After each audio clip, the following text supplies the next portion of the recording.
17곳 광역단체장 민주 4석, 국민의힘 10석, 접전은 경기, 대전, 세종 3곳으로 나타났습니다.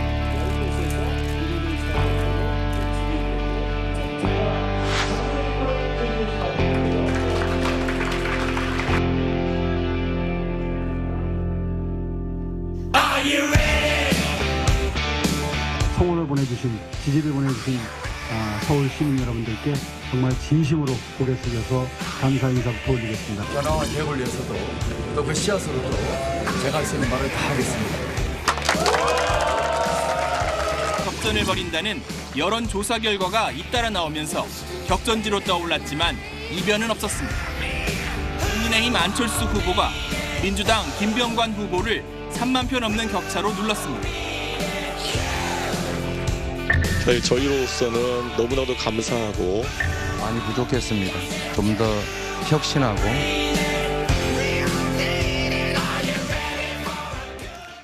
네, 주영진의 뉴스 브리핑 말씀드린 대로 오늘은 지방선거와 관련된 소식을 중점적으로 여러분께 전해드리도록 하겠습니다. 국민의힘 압승, 민주당 참패 이렇게 분석이 되고 있는 것 같습니다. 대체로 승리한 쪽보다는 패배한 쪽의 후폭풍이 훨씬 큽니다. 당장 오늘 민주당의 비상대책위원회, 민주당의 지도부였죠. 비상대책위원 전원이 사퇴하기로 결정했습니다. 민주당 이야기부터 들어보도록 하겠습니다. 더불어민주당 비상대책위원 1등은 이번 지방선거 결과에 책임을 지고 전원 사퇴하기로 했습니다. 이번 선거 패배에 대해 지지해 주신 국민 여러분과 당원 여러분께 먼저 사죄드립니다. 민주당의 더 큰 개혁과 과감한 혁신을 위해 회초리를 들어주신 국민 여러분께 감사드립니다. 마지막까지 최선을 다해 주신 2,974분의 후보들께도 죄송하다는 말씀을 드립니다.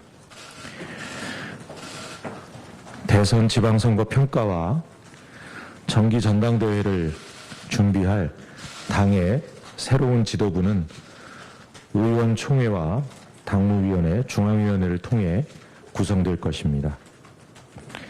끝으로 부족한 저희를 믿고 지지해 주신 모든 분께 깊이 감사드립니다.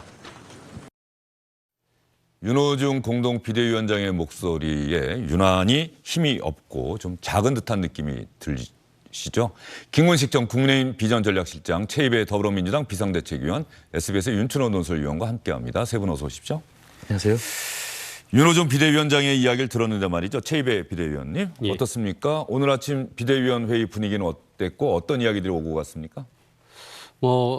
패배한 선거에 대해서 지도부로서 책임이 이제 너무나 컸고 그 부분에 대해서 다들 숙연했습니다. 그리고 이제 이 패배의 원인을 조금씩 얘기를 나누었는데요. 대부분은 이제 우리가 지난 대선의 패배 이후에 비대위가 꾸려졌고 이 비대위가 그 대선 패배의 원인을 제대로 좀 분석하는 평가 작업들을 했어야 되는데 바로 코앞에 있는 지방선거를 또 준비하다 보니까 막상 그 반성과 쇄신의 작업이 부족했다라는 좀 되돌아보면서 아무튼 다음 지도부는 반드시 대선과 지방선거를 모두 좀 평가하는 작업이 반드시 신속하게 이루어져야 된다라는 말씀을 드렸고 그래서 오늘 그 내용 중에 대선과 지방선거 평가와 정기 전당대회를 준비하는 새로운 지도부라고 말씀을 드린 거예요. 그래서 아무튼 우리가 지금까지 어떤 국민들의 선택을 받지 못하는 이유에 대해서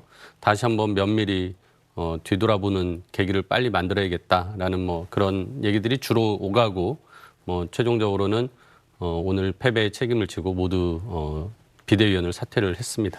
박지원 비대위원장, 윤호중 비대위원장의 이야기는 저희가 들었는데 말이죠. 박지원 비대위원장이 오늘 비공개 회의에서는 어떤 이야기했습니까? 지금 말씀드린 맥락에서 다 비슷한 말씀을 드렸고요. 특히나 이제 비대위원들 중에 우리 청년 비대위원들이 있습니다. 박지원 공동위원장도 있었고 김태진 위원, 그다음에 권지웅 위원 같은 그런 외부에서 또 활동하신 분들까지 저희가 청년 비대위원으로 모셔가지고 당의 어떤 쇄신과 새로운 모습을 만들어내려고 했었는데 막상 그분들이 제대로 얘기하고 활동하고 그분들의 역할이 실행될 수 있게 하는 것을 저희가 못했습니다. 네. 그래서 굉장히 그 청년 비대위원들께 막상 그러한 충분한 기회를 드리지 못한 것에 대해서 저희가 좀 되돌아봤고요. 그분들도 그런 부분들을 아쉬워하는 말씀들을 많이 하셨습니다. 박정희 비대위원장이 어제 출구조사 결과 발표 보고 나서 대선에 이어서 두 번째 심판을 받았다 이렇게 이야기하면서 예. 울컥하는 모습을 보였다 이런 기사도 제가 봤는데 말이죠. 예. 두 번의 심판이라고 하는 이 표현에 대해서 다들 동의하신 겁니까? 그렇죠. 그러니까 앞서 말씀드렸다시피 국민들에게 저희가 지금 2번 연속 선택받지 못했다라고 생각을 하고요. 그러니까 분명히 우리가 부족함이 있다. 이 부족함이 무엇인지 다들 속마음으로는 어느 정도 공감대가 있는 것 같습니다. 그리고 그 부분에 대해서 이미 우리가 공감대가 있기 때문에 그걸 고쳐야 된다라는 얘기도 했는데 막상 그거를 실천하고 실행할 수 있는 또 환경이 부족했다라는 부분이 참 아쉽게 생각하지만 아무튼 그런 부분의 모든 것은 다 우리 책임이다, 내 탓이다라는 얘기들이 주로 오갔습니다. 예, 윤춘호 의원. 네. 민주당은 어쨌든 간에 상당한 후폭풍, 당장 지도부 공백 상태가 빚어졌고 전당대회 때까지는 또 다른 비대위 체제가 불가피하겠네요. 뭐 그러겠죠. 지금 아마 민주당에서는 이제 전당대회가 정기 전당대회죠. 그게 아마 예. 8월로 알고 있는데요. 8월까지 어쨌든 당 지도부가 공백일 수밖에 없고요. 그 공백을 이제 새로운 비대위가 이제 꾸릴 수 있을 텐데 대선 이후에 꾸려진 비대위원회가 참 비상대책위원회라고 하는 비상이라고 하는 어떤 그런 무게감, 예. 그런 절실함 이런 것들이 좀 상대적으로 떨어졌던 게 아닌가 싶어요. 왜냐하면 선거 패배에 책임이 있는 어떻게 보면 윤호중 위원장이 지도부를 이끌고 있다고 하는 그런 측면도 하나 있을 테고 또 한 가지는 앞에서 이제 최이배 의원 말씀하신 것처럼 대선 패배에 따른 어떤 책임과 그다음에 그에 대한 평가 이런 것들이 그 비대위 체제에서 이루어지지 않고 바로 지방선거를 준비하는 어떤 선대위 같은 그런 느낌의 기구여서 어떤 그런 비장감이 좀 떨어졌던 것 같습니다. 그래서 이번 지방선거 패배 이후에 꾸려질 비상대책위원회가 어떻게 될 것인가, 특히 그 비대위를 누가 이끌 것인가 이런 점들이 상당히 관심사를 할 수 있겠는데요. 아마 정기 전당대회가 2달여 앞으로 나와 있다 이렇게 보면은 이번 역시도 비대위가 비대위다운 어떤 그런 성격보다는 전당대회를 준비하는 그런 준비기구 성격이 강하지 않을까 한 이런 뭐 예상도 해볼 수 있을 것 같습니다.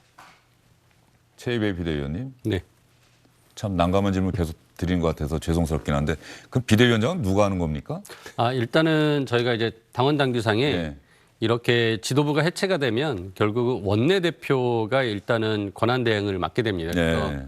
지금 권한대행인 박홍근 원내대표가 책임을 맡고 이제 새로운 비대위를 구성을 하게 되는 것이고요. 지난번에도 이제 그 대선 이후에 송영길 당대표를 비롯한 최고위원들이 다 같이 사퇴를 하면서 당시에 원내대표였던 윤호중 원내대표가 남아서 이제 비대위원을 구성을 했고 그런 과정에서 이제 과연 대선 패배에 책임이 있는 원내대표였던 분이 비대위원장 맡는 것이 과연 합리적이냐라는 이제 비판도 받았는데요. 저희도 오늘 그런 부분을 좀 논의를 했습니다. 네. 그래서 반드시 검찰 수사권 원내대표가 특소 법안을 강행 처리한 것도 이번 패배한 요인이다라는 분석이 많은 상황에서 그렇죠. 그 과정을 또 진두지휘한 게 박홍근 원내대표잖아요. 맞습니다. 예. 예. 그래서 이제 박홍근 원내대표가 위원장을 맡을지 안 맡을지는 이제 이후에 비대위를 구성하는 과정에서 논의가 돼야 될 필요가 있다고 생각하고요. 하지만 지난 그 최고 지도부가 물러나면서는 그때는 윤호중 원내대표를 위원장으로 선임을 하고 물러났거든요. 네. 그러니까 그때 그게 그냥 윤호중 위원장이 수습을 하는 단계에서 비대위원을 맡고 비대위원회를 구성해야 된다라는 것만 했으면 그렇게 논란이 없었을 텐데 그때 위원장 자리를 맡기고 가는 바람에 논란이 있었던 거거든요. 그래서 오늘은 저희가 이제 박홍근 원내대표가 반드시 위원장을 맡는 것으로는 얘기하지 않고요. 네, 그 부분에 대해서 하여튼 박홍근 원내대표 책임하에 일단 비대위는 구성되게끔 한다라는 정도만 저희가 이제 얘기를 나눴습니다. 네. 민주당의 이런 상황 보는 김근식 네. 전 실장의 생각, 불과 몇 년 전에 국민의힘 전신정당의 모습 아닙니까? 맞습니다. 이제 저희도 2016년 탄핵 그리고 2017년 대통령 선거 패배, 2018년 지방선거 패배. 2018년 지방선거는 네. 참패 그렇죠. 정말 대패였죠. 그 전국 선거를 계속 연달아 지면서도 숱하게 비대위 꾸렸고요. 또 숱하게 혁신위원회 꾸렸고요. 그리고 또 그래도 정신 못 차려서 2020년에 다 4분 5일 됐던 걸 다시 또 통합을 해서 미래통합당이라는 새로운 당을 만들었습니다만 2020년까지도 사실 국민들한테는 야당한 퇴처리를 맞았거든요. 그러니까 저는 민주당의 지금 대선 패배 이후에 지금 그 반성과 성찰이 결여된 채로 지방선거를 치르고 그다음에 대선의 패장들이 주요한 지방선거에 주요한 선수로 뛰게 되는 이런 모습을 보면서 이번 지방선거는 뭐 다른 그 무엇보다도 민주당에 대한 반성을 요구하는 국민들의 좀 매선 회초리였다는 생각이 들고요. 저는 그래서 이번에 오늘 뭐 최입의 이제 전 비대위이신데 오늘 그 비대위 사퇴를 했습니다만 저는 조금 그 특이하게 보이는 점이 말씀하신 것처럼 그 비대위원장이 사라지고 비대위원회 체제가 사퇴하면 그 다음 비대위를 어떻게 구성할 것인지에 대한 권한을 누구한테 위임을 해줘야 되는데 오늘 발표는 의원총회와 당무위원회와 중앙위원회 등을 통해서 구성한다 이렇게 돼 있거든요. 저는 이런 이야기는 처음 들어봤어요.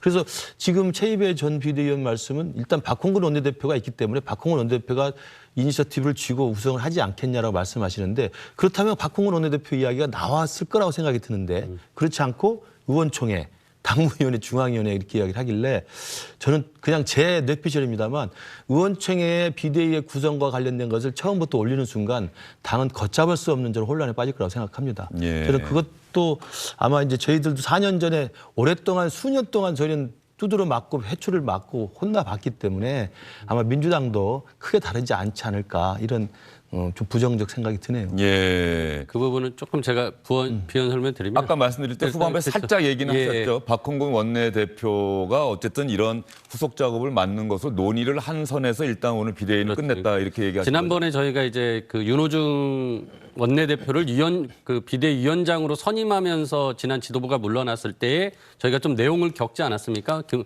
윤호중 원내대표가 위원장을 맡는 게 맞느냐라는 그런 논란이 있었기 때문에 이번에는 이제 그런 경험이 있기 때문에 저희가 이제 박홍근 원내대표를 위원장으로 미리 선임하는 것이 아니라 아무튼 구성할 때 의원총회나 뭐 이제 당무위원회, 뭐 중앙위원회 등 다양한 이제 그 절차들을 거치면서 같이 하자라는 취지로 말씀드린 거고요. 그게 뭐 의원총회에서 먼저 선정한 이후에 뭐 논의된다라고 보시는 건 그거는 아닙니다. 알겠습니다. 민주당과 관련된 소식은 잠시 뒤에 또 이재명 후보 이제는 이재명 의원이라고 해도 되겠죠. 그렇죠. 당선직이 바로 교부가 됐을 테니까 말이죠. 이재명 의원과 관련한 이재명 전 대선 후보와 관련한 이야기 할 때 다시 또 민주당 얘기를 여러분과 함께 생각해 보도록 하겠습니다. 이번 지방선거에서 크게 패배한 정당이 한 군데 더 있죠. 바로 우리나라 진보 정치의 주역을 자임하고 있는 정의당입니다. 정의당의 이번 지방선거 성적도 초라하기 이를 데 없다는 그런 냉혹한 평가가 나오고 있습니다. 진보 정치를 놓고 겨루고 있는 진보당에서는 울산 동구청장을 배출하는 등 나름대로의 성과를 거뒀는데 정의당에서는 이렇다 할 만한 성적이 없었습니다. 그래서 정의당 지도부도 이번 선거 참패의 책임을 지고 총사퇴를 결정했다고 합니다. 정말 죄송합니다. 특히 몇 년을 준비해서 지방선거에 정말 혼신의 노력을 다해서 함께 밤낮없이 뛰어주신 우리 191분의 후보자들과 또 함께했던 당원분들 너무나 죄송한 마음을 전합니다. 당대표를 비롯한 대표단 전원이 총사퇴하기로 결정을 하였습니다. 진보정당을 처음 시작하던 그 마음으로 돌아가서 바닥부터 다시 시작하겠습니다. 윤춘호 의원, 정의당은 어제도 진중권 작가와 이야기를 했습니다마는 지난 2017년 대선 때가 어떤 면에서 보면은 정점이었다는 생각이 들어요. 그로부터 5년이 지난 이 시점까지 정의당이 국민들에게 믿음과 신뢰를 줄 만한 모습을 보여준 적이 별로 없다. 그 평가가 이번에 나온 건 아니겠습니까? 맞습니다. 제가 한번 찾아보니까요. 정의당 후보가 각급 선거 포함해가지고 191명이 출마를 했는데요. 이번 선거에. 이번 지방선거예요. 성적이 8명의 기초의원이 당선되는 게 전부였습니다. 그다음에 광역자치단체장에 3명이 이제 입후보를 했는데 모두 뭐 한 3%, 2% 이럴 정도였어요. 그러니까 그 어느 때보다도 사실은 정의당이라고 하는 정당의 존재감이 이번처럼 낮았던 적은 없었던 것 같습니다. 매번 예를 들면 대선에서 보면 이제 심상정이랄지 이러한 이름이 널리 알려진 후보들이 있었고 그다음에 저 같은 경우에는 그렇습니다. 개인적으로 이렇게 선거를 할 때 특히 지방선거에서는 정의당의 몫으로 한 표 정도는 어떻게 보면 생각을 하고 있었거든요. 그런데 이번 같은 경우에는 정의당이라고 하는 정당의 존재가 제 머릿속에 잘 들어오질 않더라고요. 이런 점에서 보면 꼭 이게 개인적인 어떤 경험일 수도 있겠습니다만은 객관적으로 나타난 성적을 보더라도 정의당이라고 하는 정당의 존재감이 굉장히 희박한. 그래서 방금 전에 이제 여영국 대표가 진보정당을 처음 시작할 때 그 자세로 돌아가서 일을 하겠다라고 하는 말을 했어요. 근데 저런 말은 사실은 정의당이 선거에 패배했을 때 늘 반복되는 레토릭이긴 해요. 그렇지만은 저런 어떤 그런 각오가 진보정당에서 수십 년간 일해왔던 그런 분들 아니면 그런 분들을 지지했던 사람들 이런 사람들에게는 상당히 뼈아프게 들릴 이야기가 아닌가 싶습니다. 네, 김구식 전 실장께서는 어쨌든 또 정치학 관련한 공부를 하시고 또 학생들을 가르치신데 말이죠. 진보 정당의 존재가 대한민국 정치 전체의 발전에 위해서는 정말로 필요한데 그래서 정의당의 존재가 대단히 중요하다라고 하는 데는 아마 국민의힘이나 민주당이나 같은 생각을 하고 계셨을 거예요. 같은 편을 만들기 위해서 얼마나 많이 애를 썼습니까? 어떻게 생각하세요? 왜 정의당이 이런 냉정한 판단을 받았다고 생각하십니까? 그 사실은 대통령제 하에서는 대부분 양당제라고 하는 구조가 이제 고착화되는 가능성이 크잖아요. 근데도 이제 87년 민주화 이후에 뭐 민중당, 뭐 통합진보당 다양한 이름으로 거쳐왔습니다만 정의당으로 이렇게 연결되는 진보정당의 뿌리는 계속 이어져 왔고 제3당으로서의 최소한의 자기 자리매김을 해왔었습니다. 근데 이제 제가 볼 때 지금에 와서 정의당이 저렇게 존재감이 사라진 것에는 최근에 더 급속하게 진행된 양대 정당의 급속한 진영 간의 갈라치기가 중간에 설 자리를 이제 더 이상 허용하지 않게 되는 겁니다. 진영 대립이 강화되면서 그렇습니다. 중간지대에 있는 정당에 눈길을 주는 분들이 줄어들게 됐다. 그러니까 안철수 대표가 가장 먼저 그 제3지대에서 큰 지지를 받아서 우리 최혜비 의원이나 저나 거기도 많은 힘을 실었습니다마는 결국 그 국민들이 보여줬던 성원을 다 까먹고 결국은 다 뿔뿔이 흩어졌고 이번 대선에서 사실은 안철수 대표와 같이 국민의당을 하면서 제3지대에 노력을 했던 분들이 전부 다 민주당 아니면 국민으로 다 분산돼서 다 결집이 돼버렸습니다. 그러니까 제3지대 자체가 이제 공중분해 됐던 것이죠. 그 정도로 진영 간의 싸움이 극심해지면서 중간에서 합리적인 목소리나 제3지대의 목소리를 낼 수 있는 세력들이 계속 협소하게 되었고 그 과정에서 저는 정의당도 마찬가지의 길을 가고 있는 게 그래서 저는 정의당 자체의 저는 문제뿐만 아니라 한국 전체 자체가 너무 파편화되고 양극화된다면서 굉장히 큰 문제가 있다고 보고요. 그러나 그 결정적으로 정의당 스스로의 저는 자책골도 있다고 보는데 아까 말씀하신 것처럼 2017년 대선 때까지만 해도 상당한 정도의 존재감이 있었는데 그리고 대부분은 저런 제3당 같은 경우는 지방선거에서는 자기 그 입지를 찾을 수가 있어요. 왜냐하면 다양한 선수들이 출마할 수 있기 때문에. 그런데 거기서도 여기 제대로 존재감이 없었던 것은 2019년 조국 사태 이후의 패착입니다.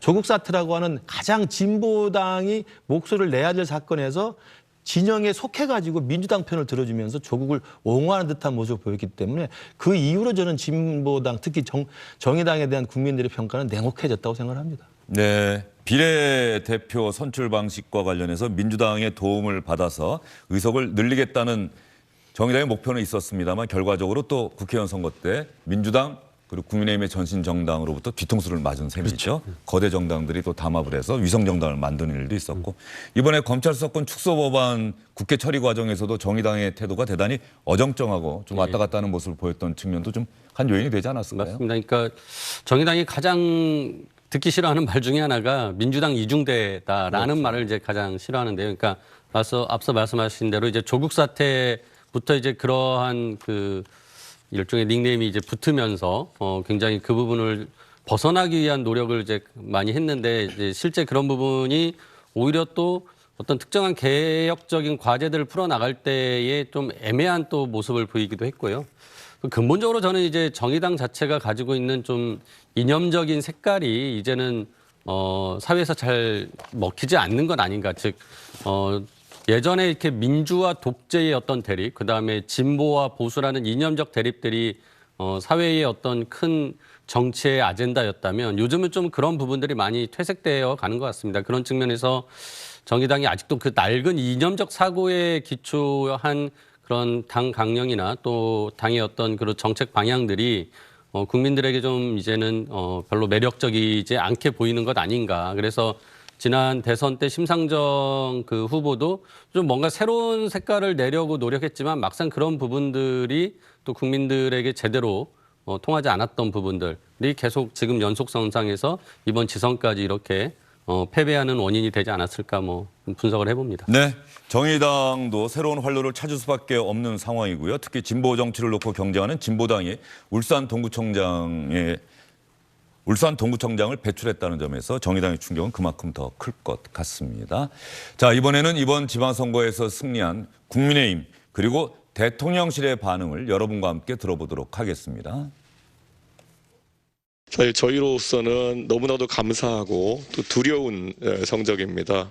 민주당이 지난 2년 전 총선에서 180석이라는 그런 어떤 큰 성과를 내고 그것에 도취되어서 일방적인 독주를 하다가 2년여 만에 이렇게 상반된 결과가 나온 것처럼 저희도 정말 겸손한 자세로 오직 국민만 바라고 일하라는 그런 교훈을 저는 바탕으로 앞으로 일해 나가도록 하겠습니다. 그리고 무엇보다도 이번 선거의 의미는 결국 윤석열 정부가 원 없이 일하도록 해달라라는 저희의 호소에 국민들께서 신뢰를 주신 것이다. 이렇게 죽기 살기의 각오로 이 무한 책임을 바탕으로 꼭 윤석열 정부를 성공시키겠다는 그런 생각으로 당이 혼연일체가 되어서 앞으로 나가야 될 것이다.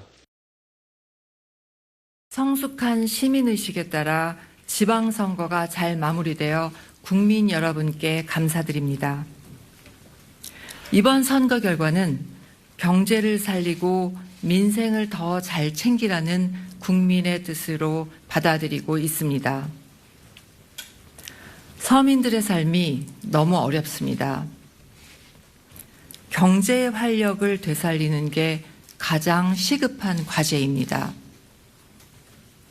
이를 위해 앞으로 지방정부와 손을 잡고 함께 어려움을 헤쳐나가겠습니다. 윤석열 정부는 첫째도 경제, 둘째도 경제, 셋째도 경제라는 자세로 민생 안정에 모든 힘을 쏟겠습니다. 자, 국민의힘과 대통령실에서는 이제 일 좀 제대로 해라. 정말로 똑바로 국민이 원하는 대로 좀 해나가라는 준엄한 명령이다. 자, 이런 판단은 참 좋은데 선거에서 승리한 정당이 그걸 그 약속, 그 다짐을 실천하기가 쉽지 않다는 걸 민주당이 보여준 것 아니겠습니까? 왜냐하면 근데 좀 다를 수 있는 게요. 아직도 또 다를 수 있다고 보십니까? 의회 권력은 지금 민주당이 180석 가까이 또 갖고 있는 거대 야당입니다. 다음 국회의원 선거 때 국민의힘이 어떤 구호를 또 들고 나올지 미리 예감이 되네요. 아니, 그렇지 않나요? 예. 이번엔 지방 권력까지 교체시켜줘야 진정한 정권 교체다 그러셨는데. 의회 권력이 남아있기 때문에 2년여 남아있는 기간 동안 이제 윤석열 정부는 그렇기 때문에 야당과 손을 내밀어서 같이 타협하고 협치를 할 수밖에 없는 구조가 환경적으로 있고요. 그래서 아마 지금 이준석 대표도 그 이야기를 하고 있는 것으로 이해가 되고, 따라서 2년 동안은 큰 선거가 없고 이제 뭐 이따면 보궐선거가 있을 수밖에 없기 때문에 이제는 마음 놓고 야당과의 협치와 타협을 통해서 지금 가장 어려운 게 경제 환경이고 안보 환경 아니겠습니까? 이 경제와 안보라고 하는 이 첩첩산중의 대한민국의 이 과제들을 2년 동안 윤석열 정부가 하고 싶은 대로 일을 열심히 잘해서 성과를 내보이는 것, 그것밖에는 사실 할 게 별로 없습니다. 그래서 그런 맥락에서 본다면 이번에 이겼다고 자만하거나 오만하거나 아니면 강하게 밀어붙이는 것은 지난 2년 동안의 민주당의 폭주를 보면서 반면교사를 충분히 삼았기 때문에 아마 윤석열 대통령이나 집권 여당인 국민의힘에서도 그렇게 하지 않을 거라고 믿고 싶고요. 따라서 저는 민주당도 이 상황에서는 이제는 2년 뒤에 총선이라고 하는 심판의 날을 좀 생각하면서 서로 간에 좀 공존하면서 타협할 수 있는 의회 민주주의가 다시 살릴 수 있는, 저는 아까 제가 정의당의 존재감이 사라진 것이 극단적인 편가르기의 진영 정치가 극심화되어 있다고 그러는데요. 이번 선거도 보시면 17곳 중에서 우리가 14곳을 이겼다고 합니다만 12곳을 이겼다고 합니다만 전부 박빙으로 겨우겨우 이기는 겁니다. 그러니까 대한민국 정치가 언제부터인지 100표, 1000표 차이로 이 당락에 갈리는 것이 태반입니다. 이렇게 정치가 되는 게 사실은 굉장히 위험한 거거든요. 이게 또 승자 독식의 구조이기 때문에 8,000표로 경기도지사가 김동연 후보가 이기면 경기도의 모든 권력을 다 가져가는 거거든요. 대선도 마찬가지잖아요. 그렇죠. 그러니까 예. 대선이라는 게 또 그런 거지만 의회 권력이든 지방 권력이든 그렇게 너무 지금 일반화돼 있습니다. 대한민국 정치의 모든 현장에. 저는 그런 것들이 계속 재생산되는 것이 여야 모두에게 책임이 있고 그 와중에 제3지대나 진보정당이나 그 틈새에 있어서 계속 다양화돼야 될 다당제 싹들이 다 지금 사라지고 있기 때문에 저는 정치권이 정말 각성해야 된다고 생각합니다. 국민의힘이 승리한 이유는 뭐라고 생각하세요? 짧게 말씀하신다. 집권 초에 뭐 대통령이 취임한 지 한 달도 안 된 상황 아닙니까? 그러면 대통령한테 힘을 실어주는 국정안정론이 가장 우선이고요. 국정안정론. 그다음에 이제 민주당의 사실은 자책골이죠. 국민의힘이 특별히 잘한 건 없다. 별로 아니 물론 있습니다만은 국민의힘이 어떤 게 있을까요? 잘한 게? 일단 소통의 방식과 예. 대통령 취임 이후에 리더십의 변화라고 하는 것들이 눈에 보이거든요. 그런 것들이 이제 일단 느낌상으로는 아 뭔가 새롭게 일을 시작하는구나. 일을 하게 시작하겠구나. 이렇게 네. 기대를 갖게 하는 정도가 있었던 거고요. 그리고 이제 민주당이 사실은 아까 말씀드린 것처럼 대선 패장들 세 분이 연달아 지방선거의 주역으로 나타난 것이 결정적인 자책골이라고 생각합니다. 국민의힘이 특별히 잘해서 승리했다기보다는 특별히 잘못한 게 없고 민주당이 어떤 대선 패배 이후에도 좀 판단을 잘못했다. 이 부분이 오히려 영향이 더 컸다. 제가 지금 말씀드린 역대 대통령 선거의 결과도 항상 자기가 잘해서라기보다 상대당이 스스로 거꾸러지거나 잘못해서 거저먹는 식의 대통령 선거 결과가 많지 않습니까? 지금 그러한 승자 독식의 양당제의 이 적대적 공생관계를 없애자는 게 사실은 제3지대론이었는데 그것마저도 지금 전부 퇴색돼 버려서 저는 갈수록 한국 정치가 각박해지고 좀 심각한 양극한 해석을 갖고 있다고 생각합니다. 국민의힘은 압승을 거뒀고 민주당은 참패를 거뒀고 이제 남은 것은 국회 후반기 원구성을 어떻게 할 것이냐.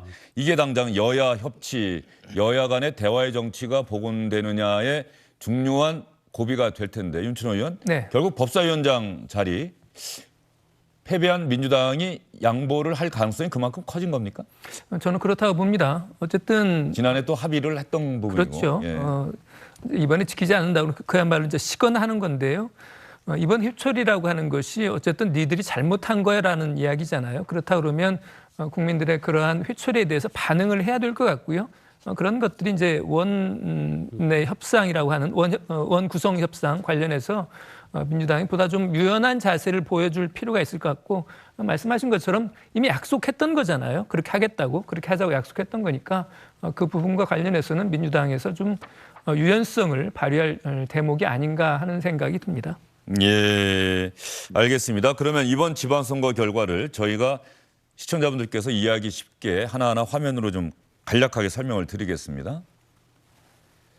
자, 광역단체장 민주당이 기호 1번이어서 맨 왼쪽에 있고요. 그다음에 국민의힘입니다. 민주당이 5곳, 국민의힘이 12곳. 기초단체장 민주당 63곳, 국민의힘 145곳. 국회의원 민주당 2곳, 국민의힘 5곳. 예, 무소속이 기초단체장 17곳 차지했는데 아마 영남과 호남 지역에서 무소속 단체장들이 많이 나왔을 겁니다. 지방선거 투표율이 이번에 50.9%입니다. 진한 보라색이 사전투표율인데요.